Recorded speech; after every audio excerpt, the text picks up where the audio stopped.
नमस्कार, मैं doctor Vijay Kumar Rai, gastroenterologist and liver specialist.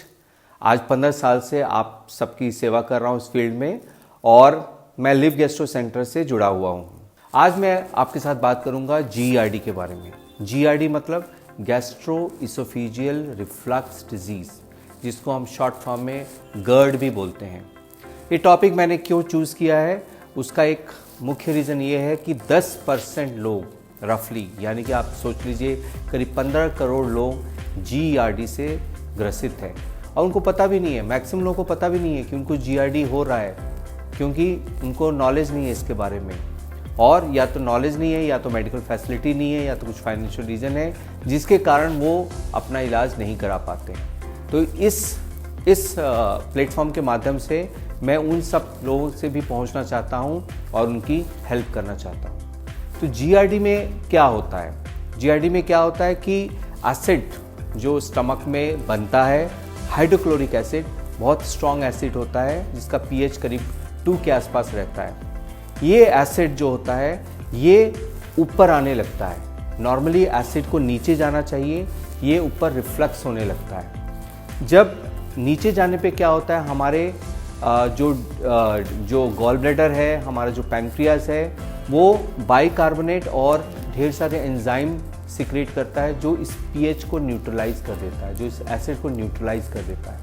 लेकिन जब ये एसिड ऊपर आता है तो ऊपर हमारे फूड पाइप में कोई भी ऐसा नेचुरल बैरियर मैकेनिज्म नहीं है जो इस एसिड को न्यूट्रलाइज कर पाए या इस एसिड के इफ़ेक्ट को काउंटर कर पाए, और जिसके कारण ये जो एसिड जब ऊपर आने लगता है तो धीरे धीरे हमारे यहाँ पे अल्सर कर देता है, उसके बाद जाके हाइटस हर्निया कर देता है।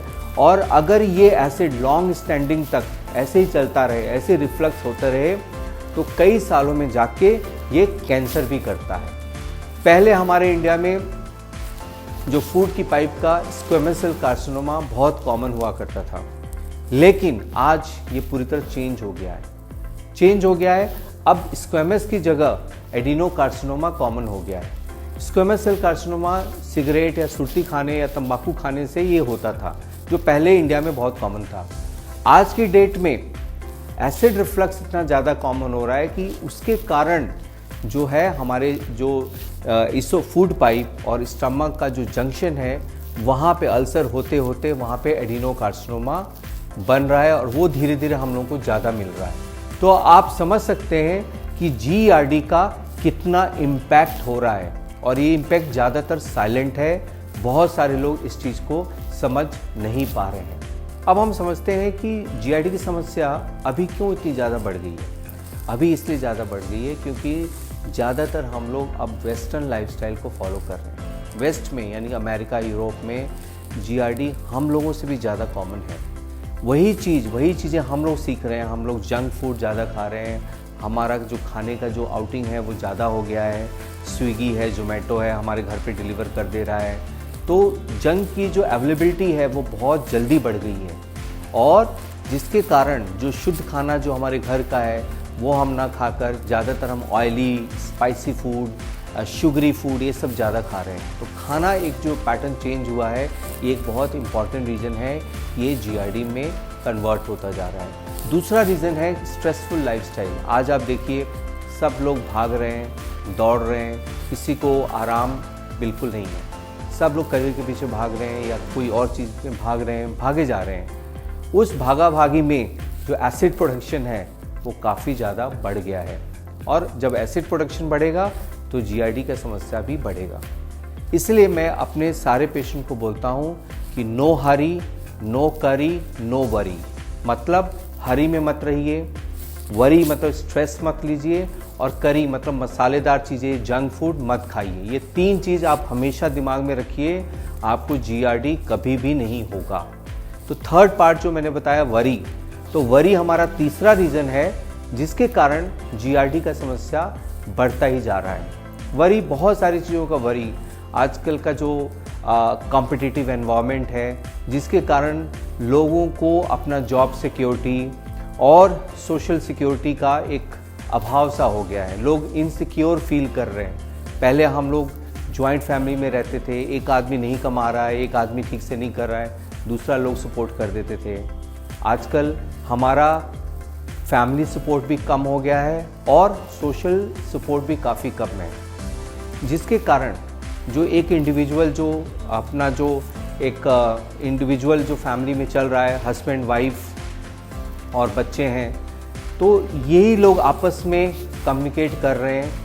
कोई अपनी जो फीलिंग्स है उसको एग्जिट करने का कोई इनको रास्ता नहीं मिल रहा है, और जिसके कारण ये समस्याएं दिन पे दिन, हमारे स्ट्रेस लेवल दिन पे दिन बढ़ता जा रहा है।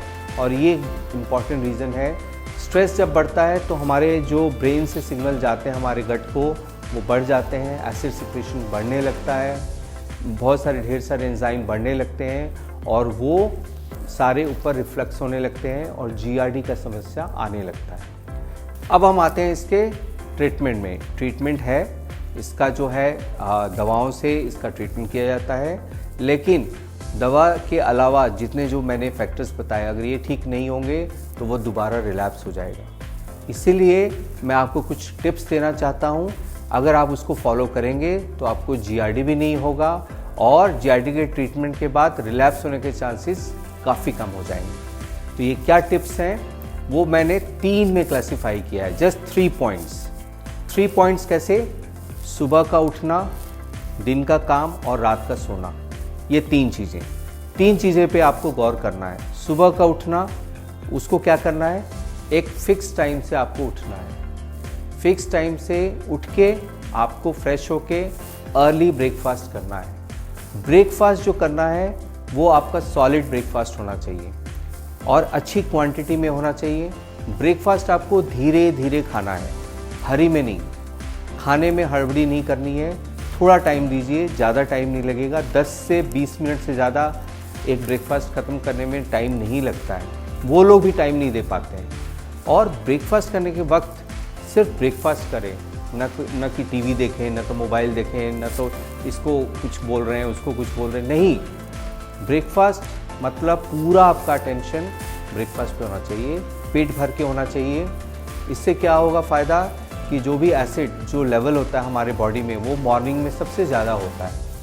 तो अगर आप ब्रेकफास्ट करेंगे तो वो एसिड को जाके न्यूट्रलाइज कर देगा, हमारे स्टमक में जाके वो खाना एसिड के साथ बाइंड कर जाएगा और एसिड खाने को डाइजेशन में हेल्प करेगा और खाना एसिड के इल इफेक्ट को न्यूट्रलाइज करेगा।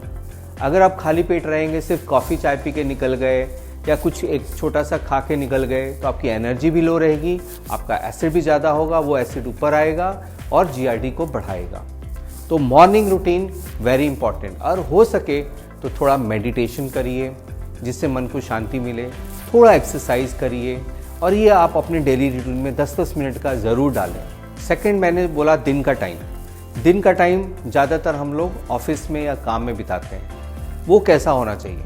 ऑफिस और काम बहुत ज़रूरी है, सबको काम करना पड़ता है, काम के बगैर आपका घर नहीं चलेगा।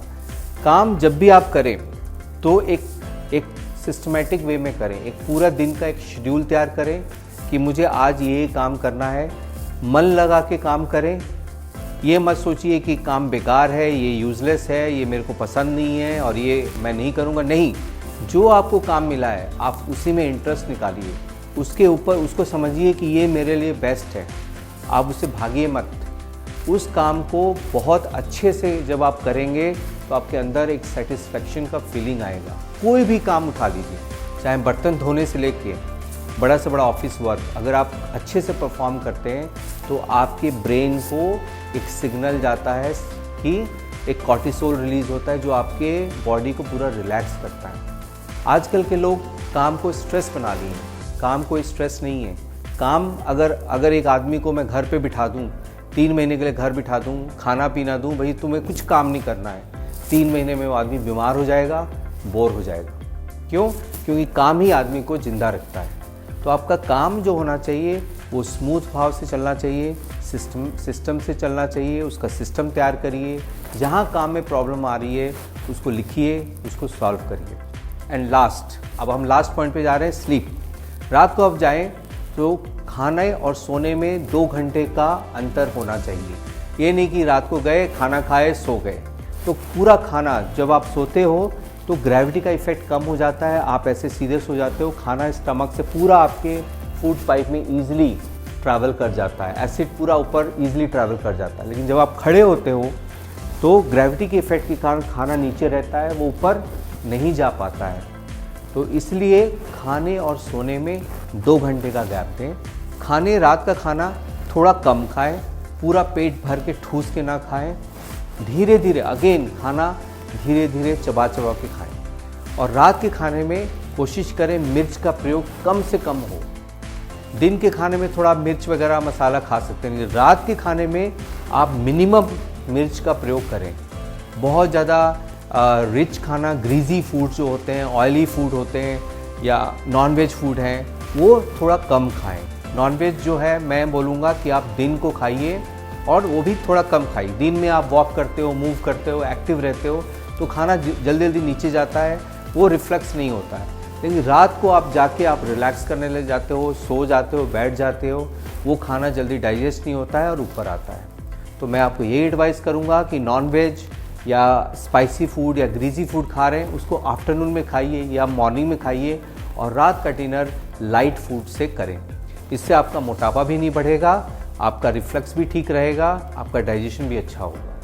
तो ये जीआरडी के मैंने 3 इम्पॉर्टेंट फैक्टर बताया है, मॉर्निंग, आफ्टरनून एंड नाइट। इसको अगर आप अच्छे से फॉलो करते हैं तो आशा करता हूँ आपको जीआरडी की समस्या नहीं होगी। अगर है भी तो काफ़ी कम हो जाएगी, और ट्रीटमेंट, जो लोग ट्रीटमेंट में हैं उनका रिलैप्स भी काफ़ी कम हो जाएगा। तो आशा करता हूँ कि आप अपने लाइफ में इसको अमल में लाएंगे और इस वीडियो को ज़्यादा से ज़्यादा लोगों को शेयर करेंगे ताकि वो भी इस समस्या से निजात पा सकें। Thank you very much.